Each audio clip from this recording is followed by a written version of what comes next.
Hello, good afternoon, good morning, good evening, wherever you're watching us from. This is Books and Beer. I'm Luke Richardson and I'm joined live here by Mike Grist. How are you, man? Are you well? Let me put that Hey, on. yeah, I'm doing good. Nice to see you, Luke. Nice to be with Yes, Books and Beer. absolutely, absolutely. What a, can't go wrong, can you? Two great things Yeah, coming together. We get to talk about them absolutely. both. Yeah. I'm actually drinking, and I'm going to tell you this because I'll tell you this. I'll tell you why in a minute, but I'll tell you this to start with. I'm drinking an Elsie Mo, which is a local brew here in Nottingham, the Castle Rock Brewery. And why I've done this is because a moment ago, just before we went live, I took a picture of it and tagged them in it on Instagram with the link to this chat. So my hope is someone from the brewery has clicked the link and is watching this and is going to send me a big case of beer, and then I'd be really happy because I'd get Well, beer yeah. for free. Good luck So with it. I mean, I'm on tap water, so I'll put a shout out for that, and maybe I'll get a yeah, nice crate of tap water tag in the Thames post. Valley Water or whatever. That's it. Can't go wrong. Where are you based, mate? Talking about that. Where So are you I've just currently? moved recently. I'm in Greenwich now in London. I'm loving it. Lovely area. It's It's lovely fantastic. there. Set up a new little group for writers to meet up and write together. And that's great fun. Getting a few people coming to that. And yeah, just a great place to be. Yeah, Greenwich is lovely. Really nice part of London, isn't it? Out with you've got Yeah. some nice open spaces there as well. It's not quite as you know what I mean. Concrete, not as Yeah, concrete absolutely. You've jungle got as some of Greenwich the other Park, which areas. is massive, and Blackheath, which is a massive empty expanse. We just walked across it now. We've come back from a coffee shop where I was supposed to be writing. I was playing Civilization, but I just You finished were the book playing a couple of days Civilization. ago. So I've got the idea for the next book, and now I'm going to start on it real soon. But yeah, after the afterglow of finishing a book, it's so hard to the next day to start writing another one. So I've given It myself a is. grace period of a few days. So Yeah, you absolutely need that. I know. I was talking with Ernest Dempsey on this chat a few weeks ago, and he says that he writes a book in the day and plans the next book in the evening, mm, and then gets to the end, and then moves obviously the planned one into the writing hours and plans the next. And I was like, oh, I don't know how you can yeah. manage that. Do you know what I mean? That seems very, very full on in my eyes. It's a I'm not lot. sure I could do that. I've got to now because I want to try and keep on getting 2,000 words a day. And I joined a group on Facebook where we're kind of pledged to write 2,000 words a day for March. So I've got to write those words at some point in the day. And then at Yeah. another point in the day, edit this book that I've just written. And then also do my full-time job as well. So Right. there's Yeah. plenty So to be working on. that is tough work, isn't it? That is tough Mm. work. How long does it take you then from the inception of the idea to having that finished book, or to the stage you're at now where you've obviously just put it to one side because it's finished, or sending it off to your editor, or whatever you're about to Yeah, do? it's varied. So last year I did two books. So it took 6 months for each one. And partly that was less time of bum in seat writing. And a lot of it was thinking and coming up with, because my book's sort of interwoven with politics and they're kind of linked to what's Yeah. happening in the real world. And sometimes I don't know how something would play out with the mechanics of politics and economics, and I just got to take some time to really think about it. So the last ones took, and they were kind of closing out a bit of a cycle in the series, books 5 and 6 in particular, and then 7 was kind of opening a new cycle. And then the last one, the one I just finished, book 8, only took 2 months. Oh, So I'm nice. hoping to ramp things up. There is still that kind of complexity, but maybe I hope I'm getting better at figuring out what would happen, what the ripple effects would be, and then just how to write faster. Because I love the writing. When I can sit down and Yeah. get 2,000 words a day, it's fantastic. And if I feel blocked, I don't really use that word much, but if I just don't know what's happening, it's hard to write anything. But if I can get through any uncertainty periods and just write, I love it. Yeah. It is hard. It is hard, isn't it? And I think actually, I sometimes find having that target to be quite not counterintuitive. That's the wrong word, but discouraging in itself. If you say I'm going to sit here and I'm going to write 2,000 words, writing 2,000 words is a really difficult thing to do. But I quite often say I'm going to sit here for half an hour, and that's all. Yeah. That's my pledge. And then the words come because there's no pressure on them coming. Yeah, because But you're I going to be know I'm doing going to spend something. half an hour. I'm looking at a blank document with my fingers on the keyboard for half an hour. Yeah, something will happen, right? That's right. So that's That's what I've right. been doing, I guess, the last 2 days is thinking I kind of want to write a spin-off series, but I'm so hot into the current series and it's sort of mimicking what's happening in the world. And I want to write the spin-off series, but I also just want to keep pressing on with the main character, Chris Wren.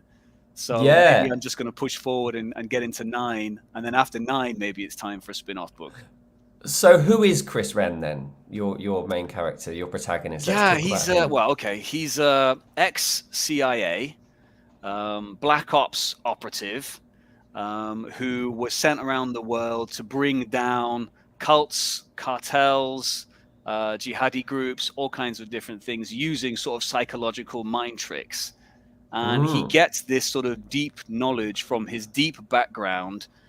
He grew up in basically a death cult in Arizona, America, and his dad was a cult leader. And the cult is a bit like Jonestown, and 1,000 people committed suicide in this cult. So super dark. And I've sort of pushed that background back a little bit in the stories. It used to really lead book 1 and it was right in your face. But I think a lot of people, it's a lot and it is really dark and not everybody wants that all the time.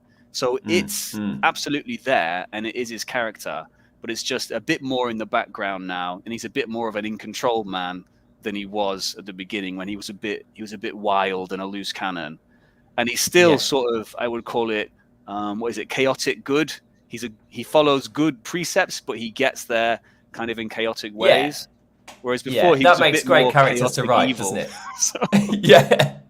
So, So am I right in understanding then that you've actually changed the books already, or do you mean? I didn't ask that very well. Do you mean he's changed throughout the series, or have you gone back and changed the book as it originally was in the first instance? Both. Yeah. Okay. So book 1 came out 2 years ago and didn't reach readers great. It was dark. It was a bit horrific. And my origins are in horror and science fiction and speculative fiction and fantasy. And I love all the TV shows that are much darker than what you can get away with in mainstream fiction, at least. Things like Game of Thrones and all that kind of stuff that has so much violence and gory stuff in it. It's taken me a while to realize maybe to me it's fascinating, but to my readership, the thriller readership, the sort of vigilante Jack Reacher, you can go quite dark, but it can't be dark all the time. And everything can't be weird and horrible and cults. So that's there. But yeah, I sort of pushed it to the background and especially made that change in around March of last year.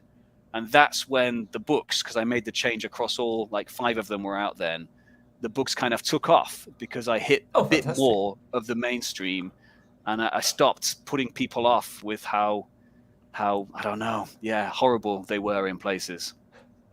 It's a real balance as an author, isn't it? And I struggle with this a lot, is telling the story that's sort of in here that you want to tell and telling the story that you think the people out there who you want it to read and you want it to reach would like. Do you know what I mean? And there's a trade-off, isn't there? And I suppose you've got to sort of meet in the middle somewhere or somehow sort of match those two together. Yeah, I think about it as going to the reader. And when we write exactly what we want, wonderful for us, we're asking the reader to come to us, all the way to us, away from what's familiar, maybe away from what they expect and what they really want. And my early books were definitely that. I totally wrote from the heart, what I wanted, what I thought was cool. And I thought people would love it.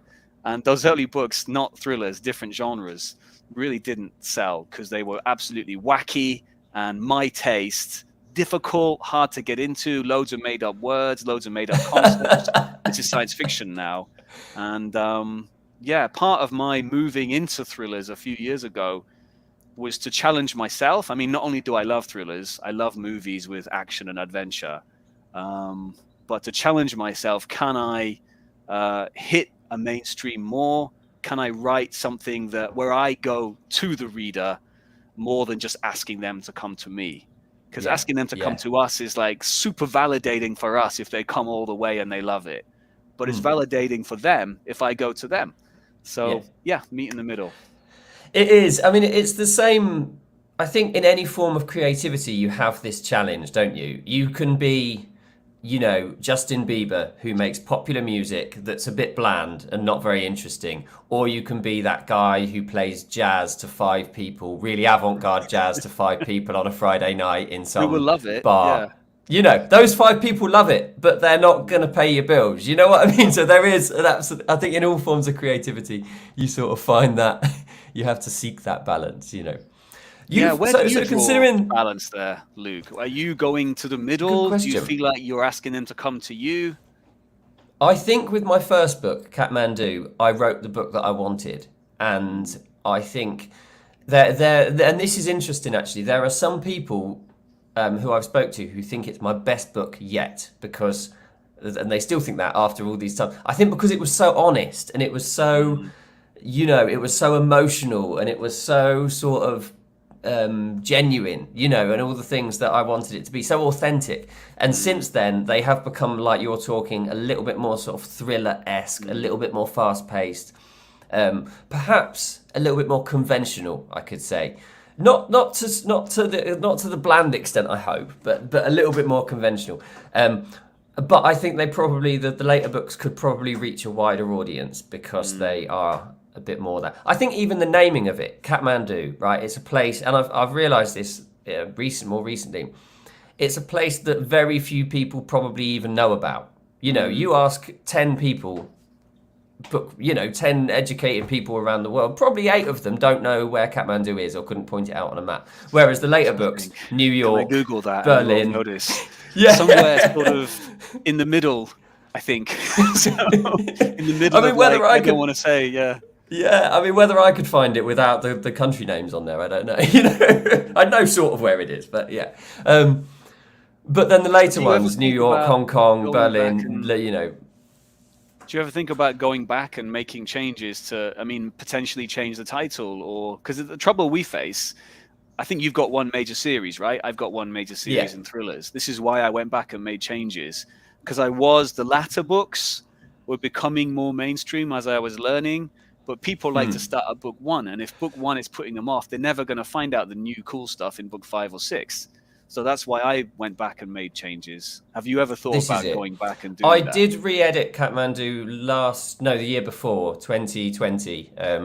I did a re-edit and changed it slightly. I removed about 5,000 or 6,000 words. I cut I cut out some of the more introspective scenes. So I think I have done that naturally, and I may do that again at some point. But I think it's always because my series follows a guy who's quite anxious, who's quite timid, who's quite meek. He's a bit of an anti-hero, really. I think because of that, that's always going to limit its thriller appeal because he's not a kick-ass Reacher style character. Right. So I sort of think, in a way, it'll be what it will be, and I will keep writing books in that series. And I love them. The readers who love them, and that's great. And I'm very happy with that.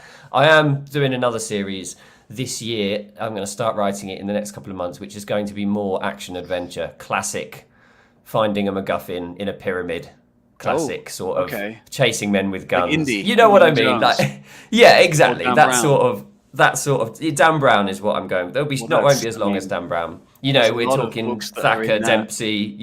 Dan Brown. All of these. Steve Moore, who's listening, all of these sorts of guys. That's the sort of thing I'm going. Maybe a bit Tomb Raider. That's what I was thinking. A bit Lara Croft. It's going to have a female lead, I've decided now. So yeah. Okay. Cool. Well, that's a big subgenre, isn't it? And I love those. So, I'd almost want to write one of those myself, but yeah, I don't have that on the docket yet. But potentially, yeah, because I always loved indie, and Dan Brown's great. Yeah. That's it. So that's the plan. And then I suppose there'll be people who like the the more literary series, you know, it's not literary, but it's more like that than the thrillers. I get you. You know, and there'll be people who just like this one. So yeah, but that's the beauty of the way we work, isn't it? We can choose where we spend our time and where we spend our energy. Yeah. Like I'm saying, I want to do a spin-off, and I will, but I just got to get through this period of sort of seeming heat in the story. But yeah. And the beauty of it, I find, is usually you look at these authors who have had the breakthrough, who have made a big success of it, you know, and it's not often with that first book or even that first series, is it? It's more often than not you see that they say, oh, this was my 10th book in my 3rd series that happened to be successful, and that made this be my job, you know. So that's the like hope. Hugh Howie. Everyone knows his story, right? He wrote a bunch of science fiction sort of space opera things, and then he wrote Wool, not expecting anything from it, and that's the one that took off and is going to be, I think, a TV show soon. And yeah, it's massive, isn't it? You know, That's right. Let's have a quick look on the comments, and then I want to talk to you about this spin-off series that you're working on. Steve Moore's in the chat, another one of our author friends, and interesting news. Actually, I'm going to see Steve Moore because he arrived in the UK yesterday. I think it was. He's in Norfolk now. He's just moved there, and I'm going to see him next week, and we're going to do Books and Beer live in the same room together. For the first time. I've never had a chat with someone, done a Books and Beer in the same space yet, so it'll be an interesting experience. We'll see how it goes. Steve Taylor's with us. He may be joining us as well because he's Norfolk based too. Alison's here. Hi Alison, how are you doing? Alison's got some random questions, but we will come to those in a little while, Alison. We'll ask those a little bit later if that's all right. So, Mike, tell me about this spin-off then. What character have you taken and where's it going to go? Well, okay, so I've got one that may not be a spin-off, but is written a certain amount already, and it's going to be set in small town America, but it's not a reachery roaming guy. It's a guy who's settled down in a small town, and he runs a CrossFit box on the side where he leads people in exercise every day. But he's got a bit of it's a little bit science fiction-y. He's got a kind of Knight Rider-ish computer in his basement that is a very advanced algorithm that can kind of precog what is going to happen when something bad is going to happen. So I'm going to try and couch that and make it as little sci-fi as possible, make it seem believable. But the computer will tell him something's going to happen, and he's got to figure out what it is. And it's always something a little bit regional, because the Wren series is so sort of international and mega scale. I wanted to do something a bit smaller. And while I love the idea of Reacher, that kind of character, knight errant, roaming the country, I've often left at the end of a Reacher book feeling a bit sorry for him, especially in the latter books. Now he's got to be 50 or 60. And he's got no home, no friends, nobody to go to. All he's got is these adventures, which is cool when you're 30s and 40s maybe, but not when you're 60s.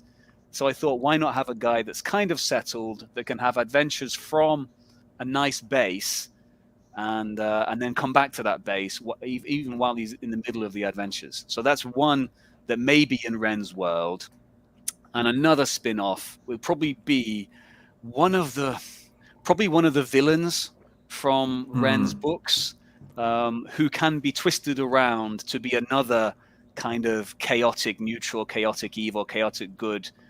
I'm batting around ideas of like a Suicide Squad of various villains from the past Wren books who've all were strong villains that he came up against and are now going to be put together to face off against something, and he might have a cameo in that. So there's a lot of ideas at the moment. And we'll Very see. nice. This is the thing, isn't it? So many ideas. I have the same thing. I've got a list of things that I'd like to write next, and it's sort of what do you go and write next? That's the challenge. Yeah. What's your process for those ideas? Do you just sit down and start hammering out those 2,000 words a day, or are you a planner? Are you a plotter? Are you a researcher? So yeah, So the last 2 days, I've been sort of breaking the rough story for book 9 in the Wren series after just finishing book 8. And the first thing I do is just think about rough ideas. So I start writing down. And thrillers, in my genre, it's normally personal on some level, which then accelerates to be like a conspiracy and a broader thing. And it's often, Liam Neeson, his daughter is taken. 24 with Jack Bauer actually is his daughter is taken, then his wife is taken. So it's always something personal. Either they were attacked themselves, or a member of their family was attacked or taken, or a member of their team was attacked or taken, or they were betrayed by the CIA. So I was thinking, which one of those do I want to do? So I came up this time with something a little bit fresh. Someone's getting taken, but it's not like a daughter or a family member, because I've already done those. It's a member of his team that is absolutely pivotal in the middle of a strike that he's conducting. So then I start thinking, okay, the strike is in Russia, which happens to just really tie in with what's happening in the world. Because these books have been building at the same time stuff in the world has been building, horrific stuff's been building in the world, and the books have been kind of shadowing it, really. So then, set in Russia, I don't know a great deal about Russia, so I started doing a bit of research the past couple of days, just looking around, filling out my knowledge of, Russian mafia and serial killers, and that kind of dark stuff is always an undercurrent in the books. So looking at what kind of serial killers they have there, a little bit about the geography, some cool locations, and then that's just been today and yesterday. I start getting some ideas. And then the first thing that I do really when it comes to planning the story is write the blurb. So I've got kind of a format for the blurb, and it's pretty similar across all the books. And it's a pretty standard one. You've got hook, line, you've got setup, like where he is at the beginning of the book. Then you've got the inciting incident, which is whatever happens to kick off the story. And then you've got this very brief in a blurb acceleration towards the conspiracy, the wider game. So I wrote that today, that blurb, and now I'm really happy with the blurb. I've got the title. I just got to write the book. That's fantastic, though, writing the blurb beforehand. I've never thought about doing that. And it might be a good idea, actually, because I do find, to be fair, that you don't tell that much of the story in the blurb anyway. There's key parts in there, but you don't need to know the whole thing, because it's only 100 words long or something, isn't it? It's, you're just saying, here's the person, here's the threat, here's something about what might happen. That's it, Yeah, it's how I do. Yeah. It's how I've planned the last 4 or 5 books. Is always title first, blurb second, and then that's about all the planning I do, because the blurb tells me where I'm going. It's just who am I going to fight and kill and con and trick and outmaneuver psychologically along the way. And that's the fun for me, is not exactly knowing all those steps. I do know what the end will be, and I know where the beginning is, I know what the inciting incident is, and then away we go. Yeah, that sounds brilliant. Does that blurb change often, or do you find that one you've got at the start is the one you stick with? Pretty much stays the same, because as you say, it's not super specific. It has a start point, and then it has that kind of vague acceleration to bigger stakes. So it doesn't need a lot of changing. Yeah. No, I think that's a great idea. I might give that a go, because I've got my next. As I say, I've got 2 projects thinking of at the moment, this action adventure one and the next Leo and Alyssa one, which will be set in London, in fact. And I've got the idea in my mind. It's just sort of how that's going to come out, and I've written a bit of a plan. But yeah, perhaps even going and writing the blurb for it could be an interesting way to get started. Yeah, I find it really clarifying. I wouldn't do it without doing that now. And also it tells me, is this going to be able to sell? Is this going to have sizzle on the Amazon page or not? And I may not be the best person to judge that, but I'm the first person to judge. So I do my best to put together something with sizzle, and then judge it, and then just follow the rough outline it provides. I like it. Yeah, great idea. You mentioned then a minute ago that you sort of mirror current events in your books. Do you do that consciously? Do you consciously think, oh, there's, this is going on here, so I will thread that in? Or does it become more sort of subconscious through your writing? Yeah, well, when I sit down to plan one, like this one, I wasn't entirely sure what it was going to be, the new one, book 9, but I know where book 8 left off. And book 8 is dealing with kind of a run up to cyber warfare, getting into that in a bit more detail. All the books have a bit of a techno thriller slant. There's often stuff about deep fakes and the dark net and the power, the negative power of social media and flash mobs and things like that. And the scale's been getting a bit bigger each time. And then now we're dealing with cyber warfare. And then just as I kind of finishing that, this horrible war has begun in Ukraine with Russia as the aggressor. And, awfully, it fits right into where my books have been going. So the villain in book 9 is Russia. And Wren is going to be taking on Russia. It won't be attacking Ukraine in the book because it's fiction. But it will be mirroring some of this stuff. And hopefully, when it's written, the reader and myself, because I do this to work through the stuff that I'm, angst that I'm feeling as well, the reader will get to enjoy seeing Wren kill basically the premier of Russia and take down this horrible this war and end a war almost single-handed, which is what we all wish we could do, right? And I think that's what these books are for, in a way. Thrillers is to act out the revenge and the justice we all wish we could get ourselves, which we obviously can't do, but the character can do. So yeah, that makes me just want to get into it, because I want to see Putin brought down. I know it's not going to be Putin in the book, but it's going to be the equivalent of very much like him. No, I think I find that very interesting, and I think there are a lot of books that do that, and a lot of films and a lot of stories in general. How many stories reference 9/11 in the aftermath of that? There were hundreds, weren't there? Hundreds of films that made use of that as a device within their sort of storytelling. One thing that I wonder about that, though, is will you find that will date your book? So in 2 years' time, in 3 years' time, however this situation plays out, do you find that someone reading that will think, oh, that then is a 4-year-old book, it's a 10-year-old book, it's a 20-year-old book? Or do you keep it loose enough that it's not that specific? Yeah, no, it's a fair concern. I haven't worried about it a lot. I don't think I've been hit by it yet. Yeah. But if we look at Tom Clancy books, they just updated Jack Ryan into a TV show. And they changed the villains a little bit, but you can still go back to those books, and he's dealing with Russia then. It's Cold War times. We can still read those and enjoy them. And even now, maybe it won't feel outdated anymore because it's come back around as the villain of the era. I know. And even like something like John Wick, they pick their villain was Russian gangsters. So if you think about it, it's been Russians for a really long time. And it was briefly kind of jihadists after 9/11. And that's, you don't see a lot of those anymore because maybe we're not as afraid of them anymore. Now we're afraid of information warfare. This is it. It becomes hackers now, doesn't it? And little, not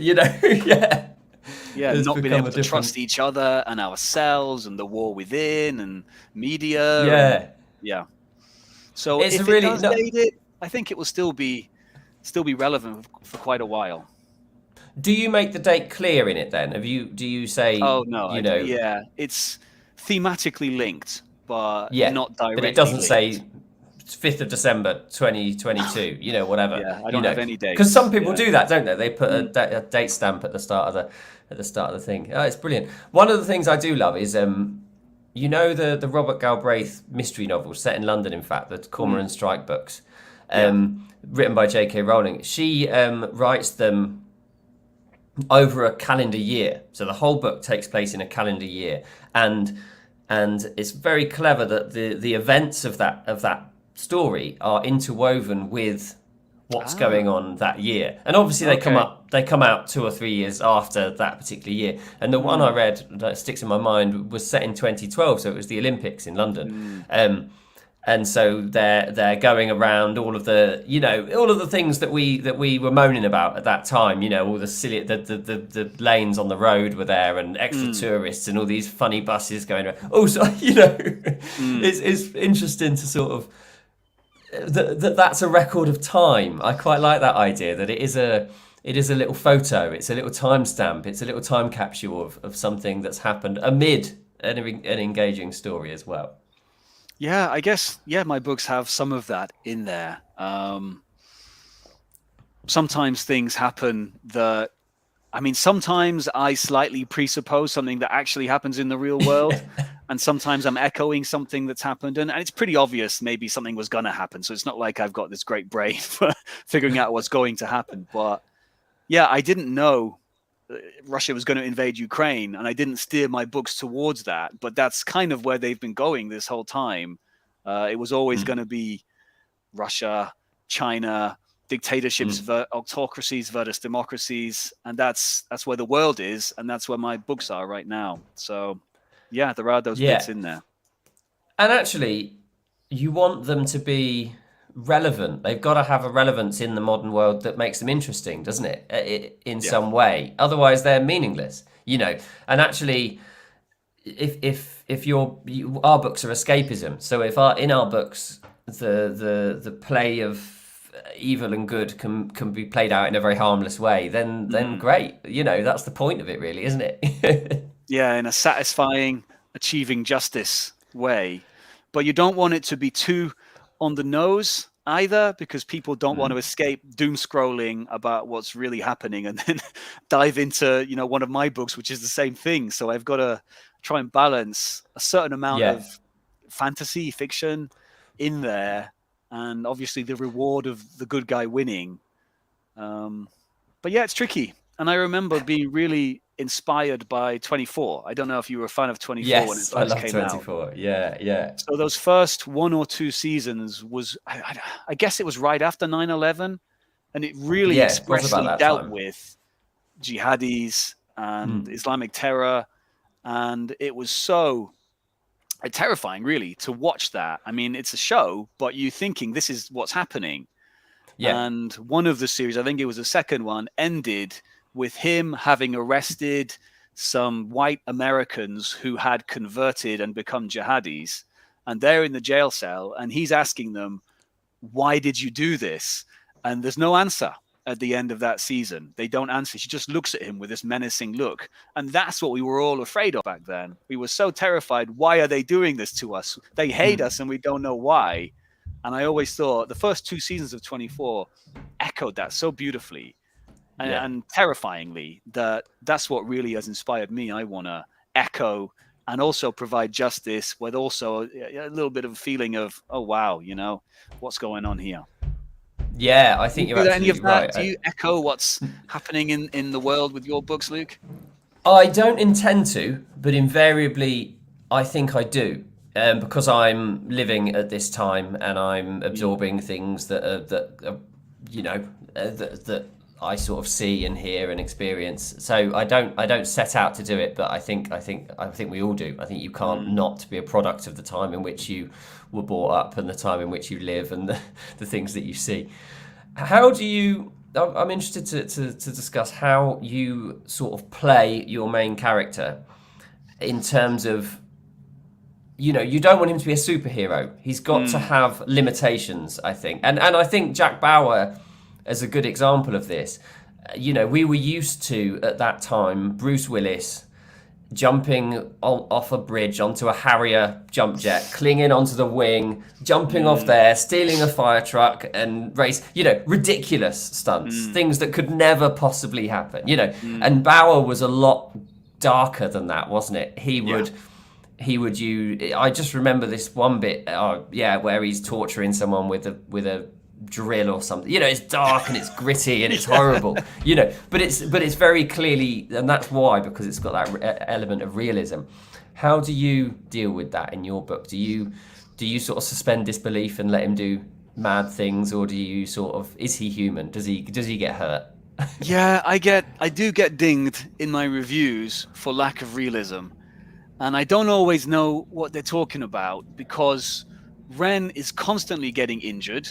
He's constantly going slower because he's been injured. By the end of each book, it's a bit like a season of 24. By the end of 24, Jack Bauer is completely beaten down, moving slow, barely able to pull a gun. And that's what I do to Christopher Wren.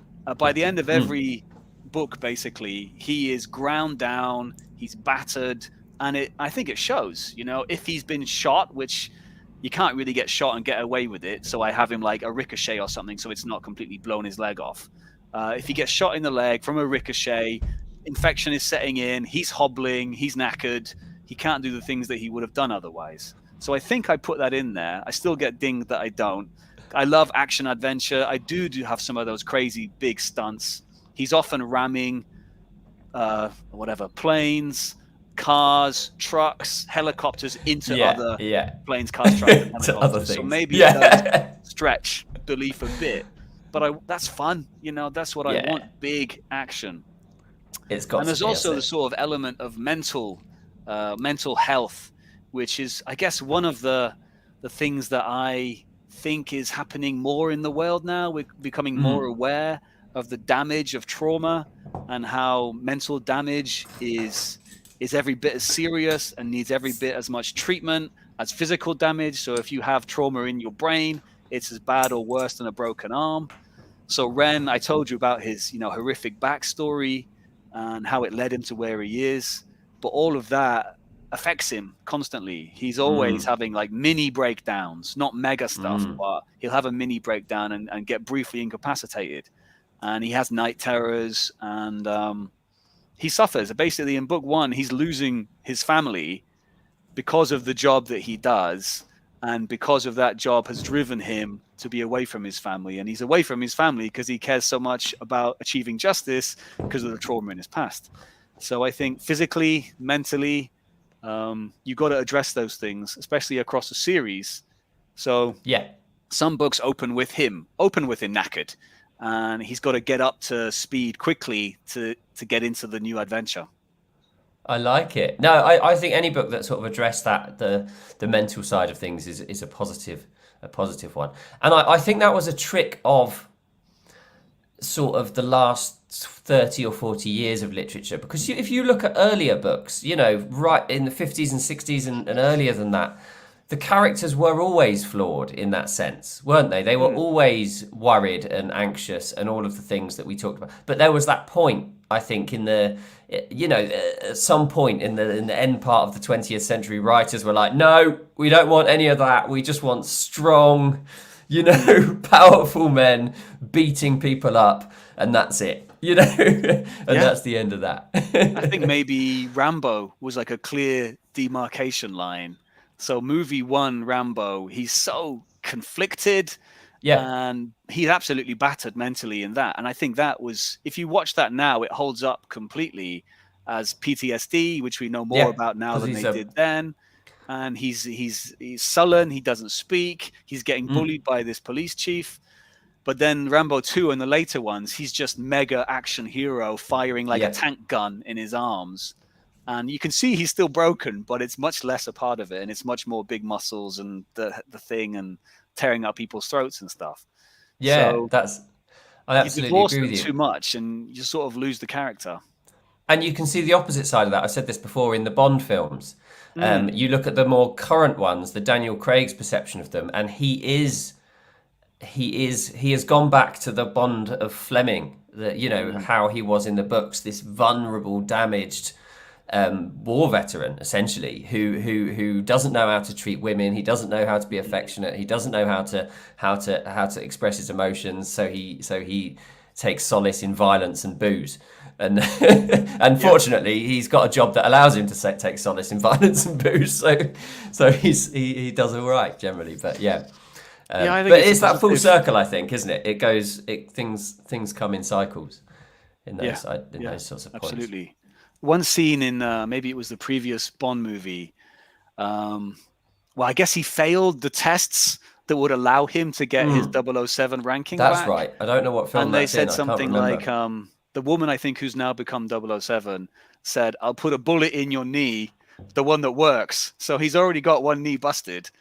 And that is so nice. I've got a busted knee as well. So I know what it's like. You're getting a little bit older and things start falling apart. And Bond has been through the mill. So he should be falling apart. I mean, the fact that he can, whenever I see Tom Cruise in Mission Impossible or, James Bond burst into a sprint from a standing start, I just think he's going to pull a muscle. He's going to pay for that without days warming later. up. Yeah. Without warming up, you can't sprint like that. You're gonna pull something, mate. But it's a movie, so. Yeah. I mean, there is a point, isn't there, where you've got to sort of leave realism alone. You couldn't have him doing star jumps, could you, at the side of the high knees? Yeah, 50 burpees before the pursuit or whatever it might be. Where do your books take place? A lot of them, then, because I know you mentioned they were international, but I'm interested as to where you've chosen to base them. So 1 to 6, which is kind of the first cycle, are almost exclusively set in America. Okay. So he bounces around cities and small towns, and very rarely pops off. Like there's 1 minute he goes to Belarus briefly, he goes to Mexico a little bit, he goes to Canada briefly, but mostly they're set in the US. Because that's right around when I was very anxious about what was happening in the US. And there's still plenty to be anxious about in the US, but now I'm more anxious about global stuff. And also the stakes have to keep getting bigger in a series like this. So in the last book 7, actually that was mostly set in the US as well. But book 8, the one I've just written, is set in Japan, which has been great fun. I know the guy you just spoke to has written a book. The guy you spoke to last week has written a book set in Japan. I lived in Japan for 10 years, so it was actually the easiest book to write because I've lived in America briefly. I know that reasonably well, but I know Japan like the back of my hand. So I was writing about places that I absolutely know and kind of people that I absolutely know. And it was great fun in a way because I've been back in the UK for 7 years now. But to revisit my old stomping ground as Wren, as this badass who can do anything he wants in the midst of this, crazy accelerating plot. But yeah, and the next one is going to be Russia, and then who knows from there. That's fantastic. I didn't realize you'd lived out there. That must make it must, as you say, a nice experience to revisit those days and those memories. Is there a specific place in Japan that it's set, a specific city, or is it? Well, it's set in Tokyo. Over? Around lots of environs around Tokyo. So he's in Tokyo. He goes to kind of like the famous red light district. He goes to in the shadow of Mount Fuji. And a fair bit of the time is spent in these massive underground sewers that Tokyo has to compensate for rainy season and floods and such. So there's a lot of, I've not been in those sewers myself, but I used to be really interested in that kind of thing. And I used to go to places a little bit like that. And I was big into photography, going to ruined buildings and such. So I think that prepped me well for where Wren goes. Yeah, that's fantastic. Is there what was your thinking though in setting the first 6 of them in the States? Being an Englishman yourself, or certainly having, spent, have you you grew up in England? That's a different question. Where did you spend your formative years? My mom is American and my dad's British. So every summer we used to go over and visit my grandparents and uncle and aunts and cousins in Kentucky and stay there for like 3 or 4 weeks. So I got a good sense of it kind of growing up and watching the TV that the regular American kids would watch, hanging out with other American kids. And then as I grew a bit older, I went over there to do 2 terms in an American high school. So I had prom and all that stuff, which was great. Played lacrosse, which you can't do here. Amazing. And then I was a summer camp counselor for a few years in Boston, Massachusetts. And that was cool too. And I haven't been over a great deal since that, but that really inculcated me in a sort of sense of what it's like to be American and traveling around and seeing different places. And yeah, as I said, it's so much was happening in America recently: politics, elections, social media, social issues. It was just grabbed my attention 100%, and that's what I was writing through with Wren. So that was why that answers the second question then, that you were sort of drawn into the social side, the social issues that you saw there, and that's why you chose to set it there. Yeah, that's exactly it. Yeah, it's writing those books was cathartic for me as well as for Wren. resolving the things that, you know, we were all doom scrolling for one reason or another, depending, you know, which political side you're on, who was winning, who was losing. I try not to take like a mega side on the issues, because the issues can be bad for everyone. But they're in the books, and Wren is not super one side or the other. But if he sees injustice, he's going at it. So that's what happens in the books. That's interesting, isn't it? Do you find that you have readers from a particular political viewpoint that you have noticed? You know what I mean? Like, because I think without realizing, you put a slant on your books. You know, I'm a bit of a hippie. I know that I do. I'm a bit of a hippie. I'm a bit of a minimalist. You know, so my books, I don't try and put those things in there. You know, but I'm sure they're there. I'm sure if someone looked at them, and I reckon they probably match up to people who are on a similar mindset. You know. Yeah, Wren is definitely a liberal. Because I am a raging liberal, really. But I'm well aware that, number one, I don't want to alienate people, and I don't want him to be a preachy kind of jerk about it, going around whatever they call it, virtue signaling. And that's why he goes after injustice. I think everyone would agree that's an injustice, and it may echo what's happening, you know, in the world. But I'm not personally. Maybe in the beginning I was trying to win political points through the books, but now I feel like I don't want to alienate those people, because that's the wrong approach. Everyone's got a different viewpoint. I want to tell a good story. We're all going to get on the same side. We all can see an injustice, and we're all going to go after it.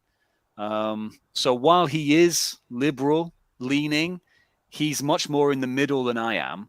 And that's one of the things that makes writing him hard.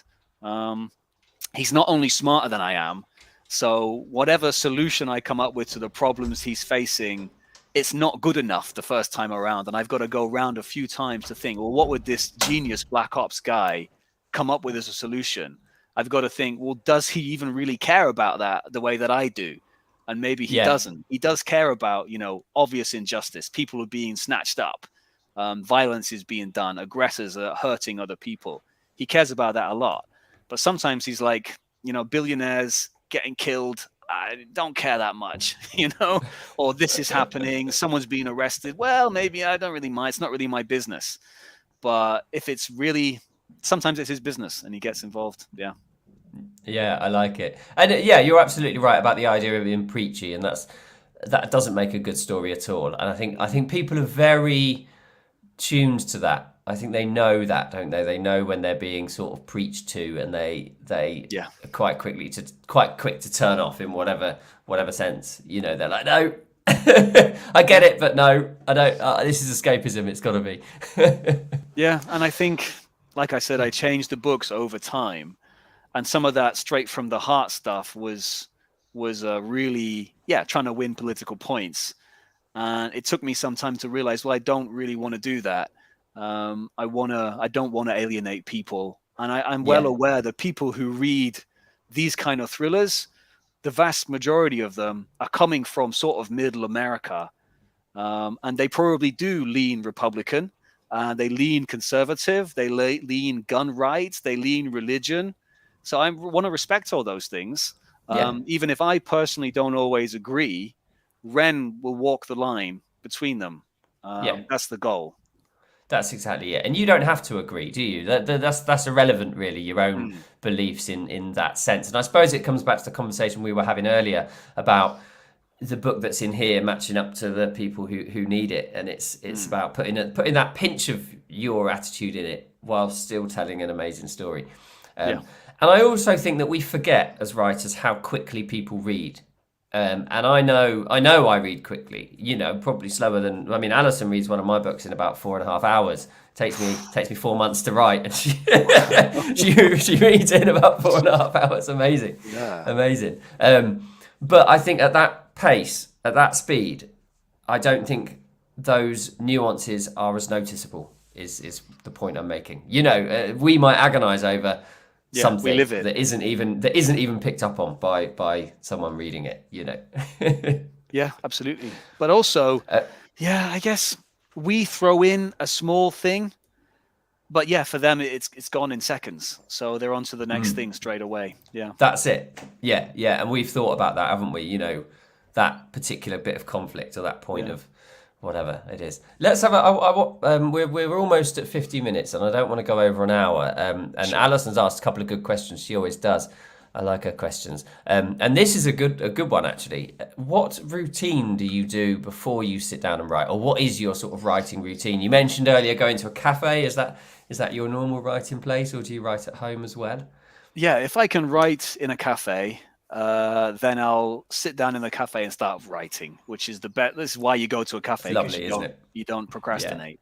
Whereas if I sit at home, there's a very high likelihood it's going to be 30 minutes to an hour of YouTube videos, maybe checking my ads, various nonsense before I get into it. And then it will be, I always edit the previous day's work first, Oh, to interesting. smarten it up, and then to also get back into the mindset, and then pick up from there, and yeah, try and get a chapter each time I sit down. How long are your chapters? Is that the 2,000 words? Typically, yeah, 1 to 2,000. So I used to write a lot longer, and now it's not so much that I try, but just with the thriller, with so much happening so fast, they are shorter chapters, because there's a kicker every 1,000 words Yeah. or so where there's something big happened, and then okay, well you got to have a break there, and then you have another one. So only like a long extended action scene might be 3,000 or so. Yeah, you're absolutely, yeah, that's it. You're absolutely right. Do you know exactly where that scene's going to go? I know we talked about your plan and you're doing your blurb, but do you know exactly what sort of image do you have of that scene when you sit down to write it? Is it very clear, or is it just like Mm. fight in a library and then you come up with the rest, you know? Yeah. So, well, okay. Whenever I sit down, write the scene, have a kicker for the next day, because I know something, either it's a revelation or there's about to be a fight or we're going to go somewhere else and do something. I normally know what's going to happen next. But sometimes I talked about those moments of kind of being blocked, of not knowing what's going to happen. And sometimes what I'll end up doing is writing that chapter, even if I'm not sure that it's right. And then I might write another one, and then another one. And then, or whatever, on day 4, I might realize, to my horror, none of that is right. He wouldn't have done Oh that. no. And then I've got to throw away 3 chapters. But then by going through that exercise, sometimes some of that is useful for later. And Yeah. it also tells me, who the bad guy is more, because what the bad guy's doing is relevant, who Wren is more. And then I can come back to the point where I went the wrong way and go the right way. So sometimes I know, and sometimes I'm having a guess and figuring it out as I go. Yeah, yeah, no, good answer. I think you're right, I see that myself as well sometimes. Although it's happened less in the recent books, it happened quite a lot in the first 2 or 3. Now I'm a bit more. I think I've just got a better impression of the pace of the story, and maybe I think it's maybe Experience, down right? to. I think it's partly experience, and I think it's partly now because I write a bit more quickly. So when I start writing, I'll have the finished manuscript within probably 2 or 3 months, whereas before it might have been 6, 8 months, and by then you can't remember the beginning over 8 months when you get to the end. Whereas I think Yeah. over 2 months you can keep something in your mind a bit more effectively. Maybe that's why. I don't know, but it seems to be Yeah, something I'm that better might at be. now. This last one that I wrote in 2 months did flow very smoothly. Maybe it's the amount of time you spend sitting in the chair thinking about these issues. So I was stretching that thinking out over 6 months. And this time I just spent more time in the chair and compressed the thinking into 2 months. And it's still the same thinking was happening, and the same, I took, bad routes and had to jump back. Yeah, False started about 3 times before I found where it really began. yeah, So, but yeah. just spent more You time. overthink it, don't you? I remember discussing this with a friend when I was doing my degree, and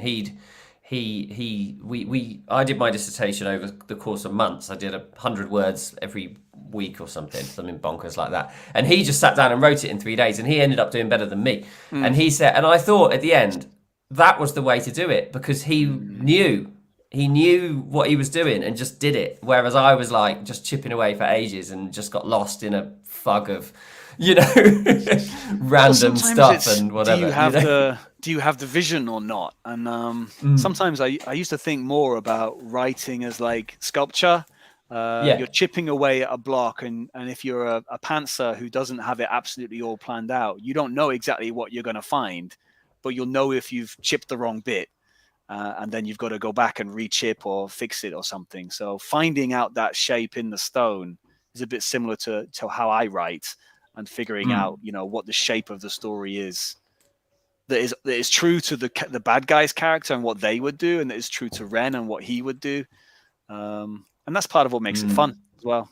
Exactly. So when you get to that finished first draft, is that because you said you've sort of done an edit already? So is that pretty clean at that stage? That's almost sort of you're good to go. It's pretty clean. Yeah. So as I'll go, things will happen later that will require maybe foreshadowing or a change earlier. Yeah, sure. So when that happens, I'll just as I'm writing it, I'll just go back to that chapter header and just make a note of what I need to do. And then when it's all done, I'll have maybe 10 of the 50 chapters will need something added or something changed. So I can tweak those. And then after that, maybe spell check, just have a fix of it like that, and then send it to the editors or the beta readers. And then, because I can't really face going through the whole thing again without someone else's thoughts in my head, because otherwise, I already went through it a bunch of times. I can't add much on the fourth go around without a little bit of external input. And I think that's also the confidence not to over edit it. And I think with earlier books, you go through them 10 times, don't you? You just keep going, and it's not improving. It's just wasting time just and moving chairs scrambling around. your mind. Yeah, exactly. So I think there's the confidence to go, no, I'm done with this for now. It's going, And as you well said earlier, you can always get a review, get feedback from some readers, and to have another pass 6 months down the line or a year down the line and improve that for the future readers or whatever. Yeah. One more question from Alison, and then we will begin to wrap up. She says, how did you research Wren's character with the cult? And did you come across any survivors, or how was your sort of research? Yeah, how was your research process for that? Yeah, I've always been fascinated by cults and sort of mind control and brainwashing. And I did psychology at university and found that fascinating. Then how does the brain work? Why do people do these things? Then it's why be a serial killer? Why, do all these horrible things to people? Why follow a leader who's telling you to kill yourself, like Jonestown? So always fascinated in that. And then especially before I got started and as I was writing these books, reading various books about cults and mind control. There's a bunch of stuff on Netflix about cults and how they work, and why people follow them. Normally it's because they've got some kind of hole in their life and they're looking to fill it with some kind of sense of belonging that they don't get from their family or their job. Other people might turn to addiction, drugs, and some people turn to a charismatic leader. And that in itself may be not so bad, but normally charismatic leaders are in it for something. So they're trying to get something out of the cult followers. And yeah, I actually spoke to a cult survivor who's done a few TED Talks. A friend of mine hooked me up with her, and I had a really nice, interesting conversation with her about what it was like. She was in 2 cults, actually, in Australia, just randomly.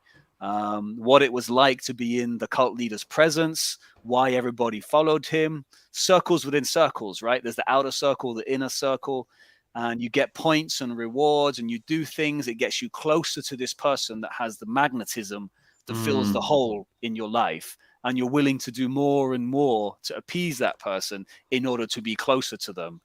And it always ends up in some kind of sexual abuse, usually. And it's normally a guy who's the cult leader, and he's normally abusing everyone that he can, and getting their money and making them work for him. And that is horrible. And Wren grew up in that, and he wants to just bring those guys down one after another, wherever he finds them. And yeah, not always cults, gangs, politicians, any kind of person who's abusing other people. That's the injustice that he sees. It's interesting you say that, because you see those sorts of thing, almost sort of gamification, isn't it? You do this and you get that. You do this and you get that, and you can see that through all sorts of different groups. can't you? Yeah, absolutely. In society, from you mentioned from gangs to political parties to I mean, look at something like House of Cards. What a great program that was. With how that sort of showed the pursuit of power within the White House. Yeah, like it's a fascinating idea and going right deep into the sort of psychology there. I really, really enjoy it. Yeah, really interesting to think about. Yeah, and I mean, Scientology is one of the big ones, and not to say anything good or bad about Scientology because I don't want to be targeted by them, but they have well publicized there's a range of ways to raise up within their system. You get and it's not called points, but the more money you spend and the more going clear that you do this weird kind of analysis that they do in place of psychoanalysis, you get points, you rise up, you get more planets in whatever the afterlife, and it's numbers. It's all laid out for you. Do this, you will belong more. And everybody in that is just trying to belong more to the heart, the hot heart, where they can feel like they belong. So yeah, that's it, isn't it? That need to belong is a very important one. There's a lot of psychological research about that, I'm sure. But Mike, this has been absolutely fascinating. What a great conversation. I've really enjoyed connecting and talking about books and drinking these beers. So thanks. Expecting my crate soon. No, it's been lovely. Thanks for having me, Lee. Yeah, I'll go on Instagram and see if the Castle Rock Brewery have replied saying we're going to send you a keg tomorrow. I'll let you know if that's the case. All right. Where can people find you and your books, and what would be the first book to consider buying of yours if they've never heard of you so far? Sure. So my website is michaeljohngrist.com. So you can go there. All my books are there, even the old stuff that is zombies and cyberpunk, and all the thrillers are there. And the first book I'd say is the first book in the thriller series, which is Saint Justice by Mike Grist. You won't be disappointed. Fantastic. Oh, I love it. And it's going to be added to my Kindle because I need to remedy the fact I've not read one of your books. But yeah, no, I'll do that. Mike, thank you so much. Cheers, man. Guys at home, next week, Sean Campbell is joining me for Books and Beer. We'll be doing that live as usual, 5:00 on Wednesday afternoon. If you can join me, that'll be amazing. If you're watching afterwards, that's amazing too. It's just great to be able to connect like this. Have a great week, and I'll see you again soon.